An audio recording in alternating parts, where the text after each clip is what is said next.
कः ईशते तुज्यते। अत्र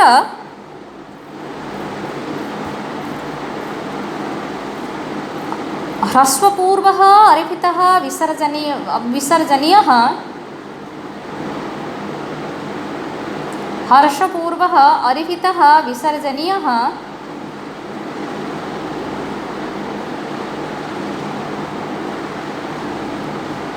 अकारः भवति। अकारम् आप्नोति कर अकारम् आप्नोति।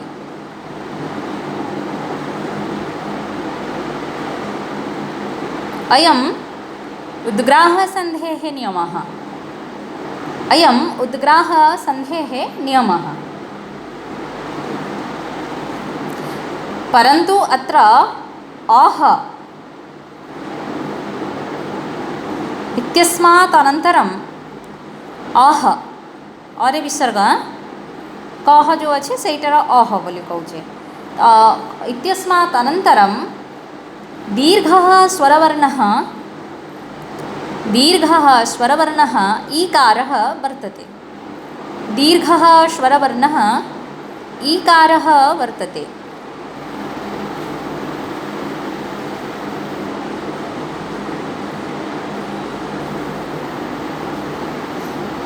अत्रापि अरिफितविसर्जनीयस्य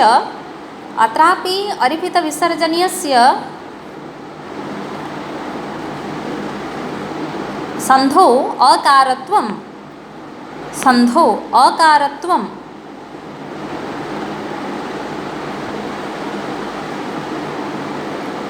अत्र परवर्णस्य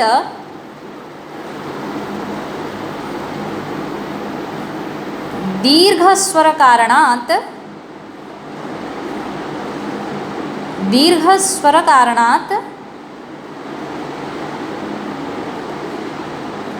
अस्य सन्धेः नाम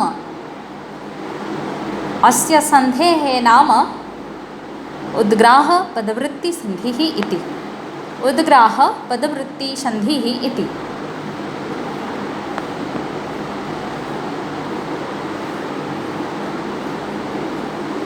उदाहरण ख सहस्रसावे प्रतिरन्त आयः। सहस्रसावे सबुदन्त्यस सहस्रसावे प्रतिरन्त आयः पदच्छेद करिब कर पदच्छेद करी किए जणे कुह आगे कुह कौन सहस्रसावी प्रतिरन्ते साबी नहीं रे साबे वर एकार सहस्रसावे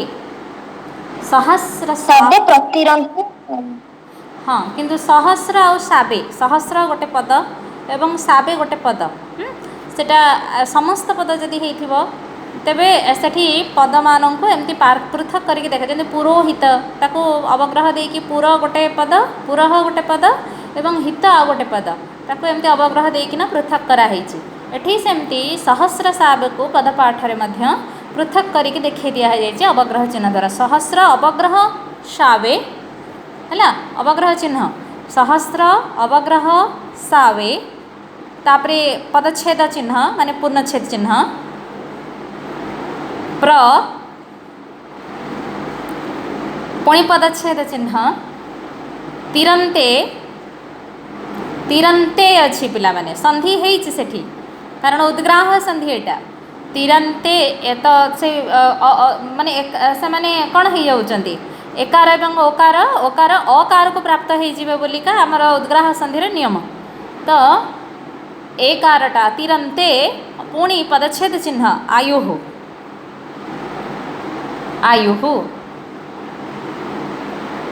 अत्र दीर्घ स्वरवर्णस्य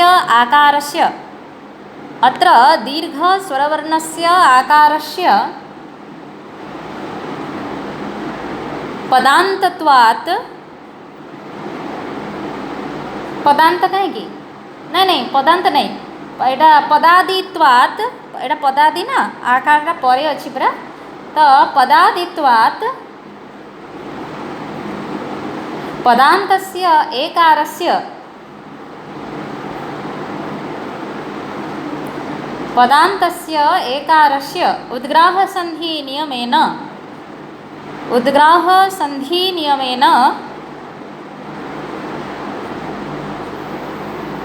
अकारः भवति। आकारस्य दीर्घत्वात्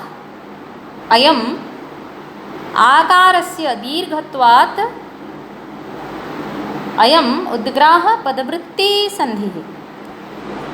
आकारस्य दीर्घत्वात् अयम् उद्ग्राह पदवृत्ति संधिः।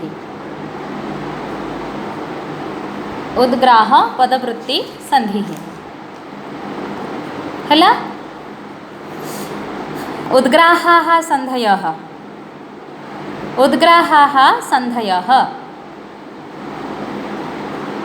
मो पछक जाई डाकुची पिला माने उद्ग्राहाः सन्धयः। तीनिटा कंडीशन रे उद्ग्राह संधि होची, दीटा सूत्र रे कुहा जाईची। तेणु आमे देखिबा। तेणु नंबर 1 लिखिपार उद्ग्राहाः सन्धयः। नंबर 1 सेथरे लिखिबो ह्रस्वपूर्वस्तु सोकारम सह अकारम संधि होईची सोकारम। ह्रस्वपूर्वस्तु सोकारम लिखिबो ताको। आमे तापरे ताको बुझेबा जे जस्य अरिफित विसर्जनीयस्य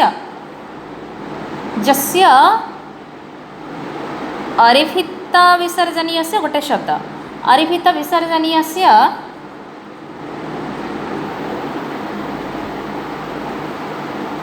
जोगः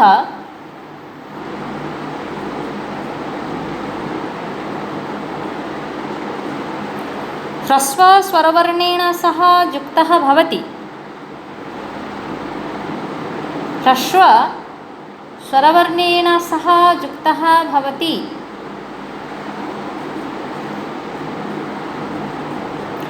सः अरिफित विसर्जनीयः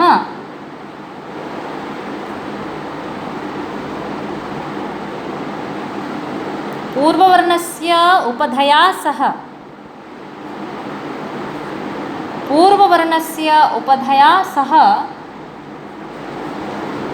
अकारम आपनोति। बुझिला पूर्ववर्णर जोटा उपधा वर्ण होइथिबा कहिछि अचो कोन उपधार संज्ञा कह पिला माने उपधा कहिथिले से दिन आउथरे कह अळो अन्त्यात् पूर्वम उपधा। अळो अन्त्यात् पूर्वम उपधा अचो अन्त्यादि टी है टी उपधा भितर टिके टिके पार्थक्य अच्छी। राजन शब्द उदाहरण देकी कही सेमिति एठी जेति शब्द यह अच्छी उपधा ताहले कौन यह पदरे उपधा कौन उपधा कोटा माने अंत्य वर्णर वर्ण माने अंत्य पद जो गोटे पदरे अंत्य वर्ण जोटा अच्छी तार पूर्वरे जो स्वरवर्णटा अच्छी ताको आमे उपधा बोली कहवा है। उपधा गोटे स्वरवर्ण निश्चित भाव में तेणु सेटा को आमे उपधा बोली कहवा। किंतु टी कौन ना अंत्यर जदि हलंत अच्छी अंत्य वर्णटा हलंत वर्ण अच्छी ताहले पूर्व स्वरवर्ण सांगरे से हलंत वर्ण को मिसेकिना जोटा हला ताको आमे टी बोली कहंती है। राजन रे अंटा होची टी किंतु राजन रो जरे थिबा अकार होची तुमर उपधा है। सेमिति एठी यह पद एठी उपधा यह पदर उपधा किए कह पिला माने यह गोटे पद एथिरे उपधा किए स्वरवर्ण निश्चित भाव रे हबो कह शोभनम अकार। तेणु सी कहवा कथा एथिरे जो अरिफित विसर्जन अरिफित होइथिले तो परवर्ण संगे संधि हो जाता। हाँ हलंत हम परवर्ण संगे जाकि लगे से कौन अरिफित विसर्जनीय नामी वर्ण है। तेणु अरिफित विसर्जन नामी वर्ण पर अच्छे से अरिफित विसर्जनीय तेणु अरिफित विसर्जनीयटा एठी पूर्वर जो उपधा अच्छी माने यहर अ संगे मिसीगले अ ही रहिबो तेणु विसर्ग उठीगला से य खाली रहिला यह रु विसर्गटा पळेला है। यही हूँ एथिरे कहिबार आंकर सूत्र। तो कौन मु कहली तुमको कौन डाकिली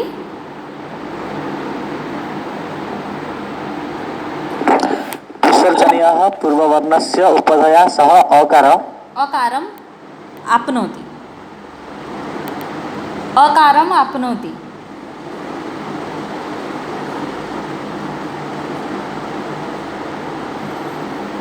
अरिफित विसर्जनीयस्य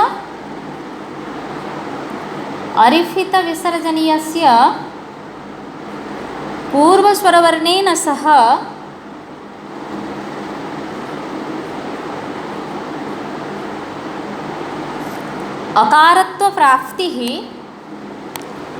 अकारत्वप्राप्तिः उद्ग्राह संधिः इति। अकारत्वप्राप्तिः उद्ग्राह संधिः इति। उद्ग्राह संधिः इति। उदाहरण लेख, प्रसिद्ध उदाहरण य इंद्र सोमपातमः। तमें सेमती लिखिब आज्ञा विदाउट विसर्ग। य इंद्र सोमपातमः ताको पदच्छेद करिकी लेख। तापरे य इंद्र सोमपात मंत्र संख्या लेख। मंत्र संख्या 8 12 1 रुख 8 12 1 8 12 1 पदच्छेद कर। तापरे तळको कुह पदपाठ कुह। जह इंद्रः सोमपातः। यह अरे छाड़ी छाड़ी कहबे ना। यह पदच्छेद इंद्र इंद्र संबोधन अच्छी विसर्ग दब नहीं। यह इंद्र सोम अवखंड आकार रहा अवग्रह कारण सोम पातमः एटा मतु प्रत्यय लगे कि तद्धितांत पद समस्त पद एमती पद मानकर जो अच्छी ना ताको पदच्छेद करिकी ना देखा पड़ो है। तेणु सोम अवग्रह पातमः है सेमती जमी पूर्व है कि पूर्व आम सेमती गोटे कले जमतीका सहस्र साबे सहस्र एवं साब दुईटा पृथक शब्द ताकू तेणु अवग्रह द्वारा देखल।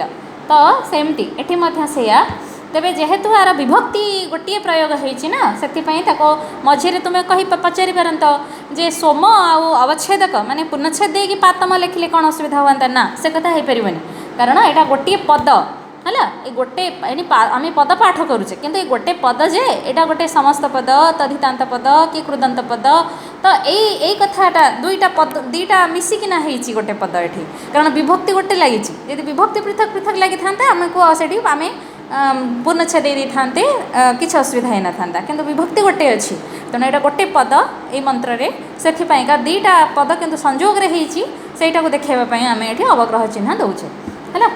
यह इंद्र तापर लेख सोम अवग्रह पातमः। सोम अवग्रह पातमः ताको बुझेब। अस्मिन् उदाहरणे यह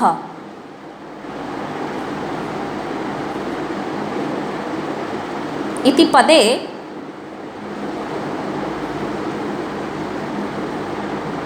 अवस्थितः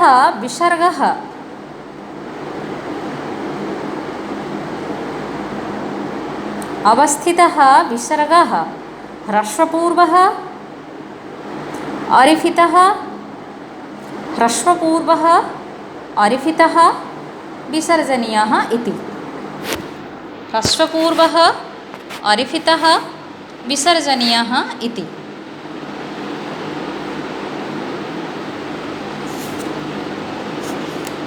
अस्य उद्ग्राह संधेः सूत्रानुसारम् अस्य उद्ग्राह संधेः सूत्रानुसारम्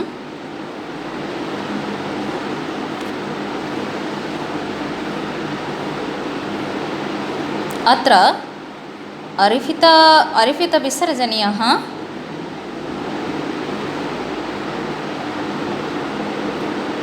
यः इत्यस्य उपधया सह मिलित्वा यः इत्यस्य उपधावर्णेन सह यः इत्यस्य उपधावर्णेन अकारेण सह उपधावर्णेन अकारेण सह मिलित्वा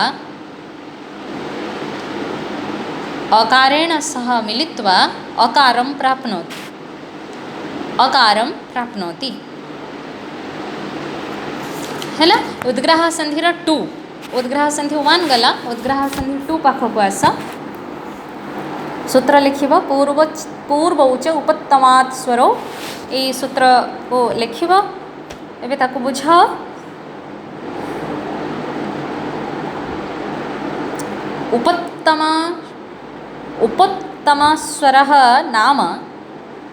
उपत्तम स्वरः नाम अन्तिमस्वरस्य पूर्वस्वरः उपत्तमस्वरः नाम अन्तिमस्वरस्य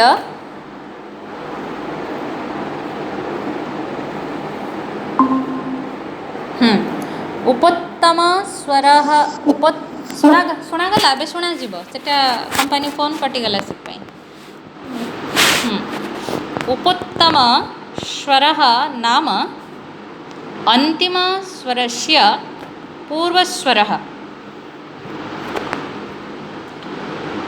अतः उपत्तमवर्णः ऐकारः अतः उपत्तमवर्णः ऐकारः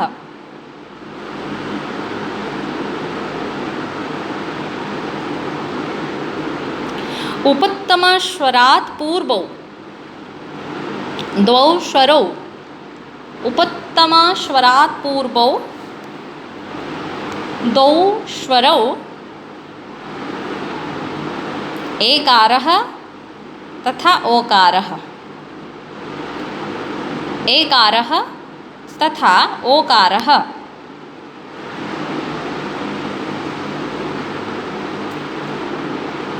एकारौकारयोः एकार एवं ओकार मिसिगले कौन हम एकार एवं रे एकारौकार रे औकार हो एकारौकारयोः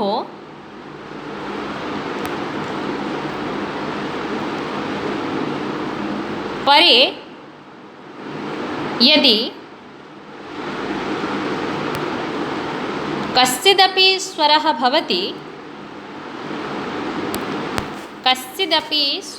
भवति तर्हि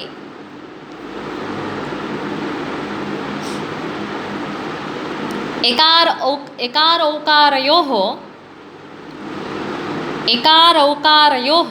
अकारत्वम् एवं ओष्टि अ हो एकारौकारयोः अकारत्वम् उदाहरणं क उदाहरण क अग्न इंद्र वरुण मित्र देवाः अग्न इंद्र वरुण मित्र देवाः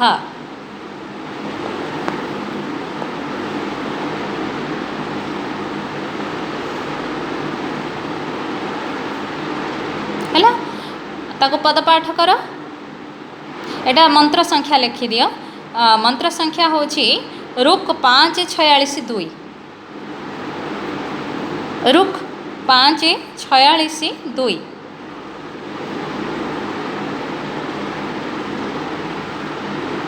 546 2 पदपाठ कर कुह अग्ने पदच्छेद दियो लेख अग्ने पदच्छेद इंद्र सबगुड़ा संबोधन पद पिला माने अग्ने तेणु कौटी किसी विसर्ग नहीं अग्ने पदच्छेद इंद्र पदच्छेद वरुण पदच्छेद मित्र पदच्छेद देवाः बहुवचन रे संबोधन देवाहटा हैला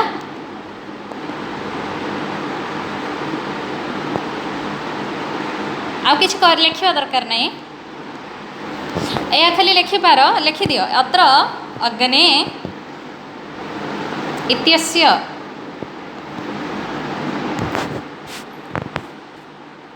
एकारस्य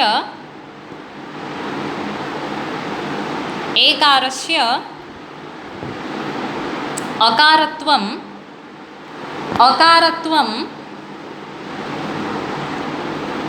परे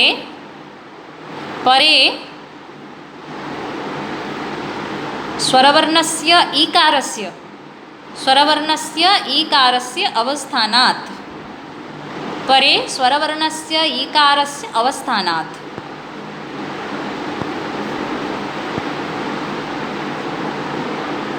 हैला द्वितीय ख उदाहरण वाय उक्थेभिर्जरन्ते, वाय उक्थेभिर्जरन्ते, वाय उक्थेभिर्जरन्ते। मंत्र संख्या होछि रुक 122 122।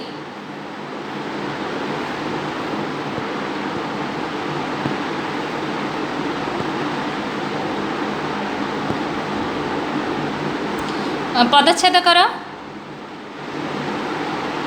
ए संहितार पदच्छेद कर वायो उक्थेभिर्जरन्ते पदपाठ कर। वायो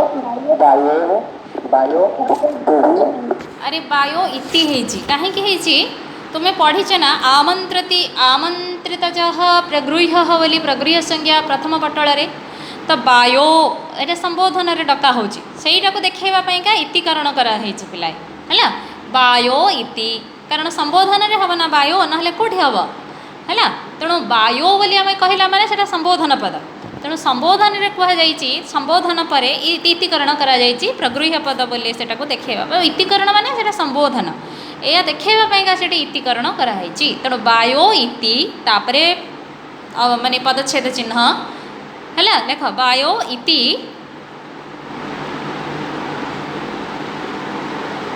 वायो इति तापरे उक्थेभिः उक्थ उक्थ माने साम मंत्र तो उक्थेभिः पदच्छेद चिन्ह जरन्ते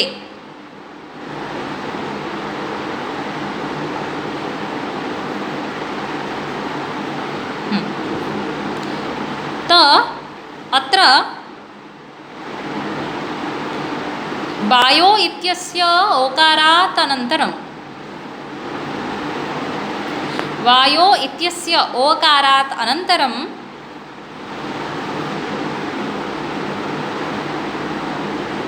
उ इति स्वरवर्णस्य अवस्थानात् उ इति स्वरवर्णस्य अवस्थानात् ओकारस्य अकारत्वम्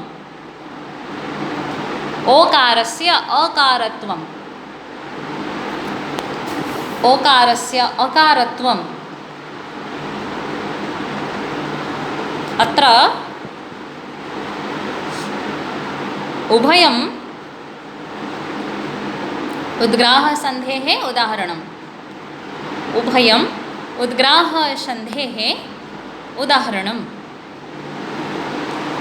उद्ग्राहसन्धेः उदाहरणम् एवं आ गोटे लाइन एवं उद्ग्राह संधयः त्रिविधाः मने रखिब ऑब्जेक्टिव टाइप प्रश्न एवं उद्ग्राह संधयः त्रिविधाः गोटे ह्रस्वपूर्वः विसर्जन अर्पित विसर्जनीयः गोटे पूर्ववर्णः एकारः आ गोटे पूर्ववर्णः ओकारः ए भलिया तो उद्ग्राह संधि तीन प्रकार तीनटा कंडीशन रे होची एया ही हैला हैला आउ केतळे तुमको कहिदेबी तेबे आज सरीला आमर यूनिट 2 आमर सरीला पढ़े सारे डाकी सारे सब कली आउ जदि डाकिबा परे केतळे तुम लिखिबा को चेष्टा कर मो जो भली भाव रे तुमको कहूची तुमे से भली भाव रे लिखिबा को चेष्टा कर बाकी जहा रहिला आमर सेकेंड सेमिस्टर रे बळका पाठ कथा टिके कथा हवा।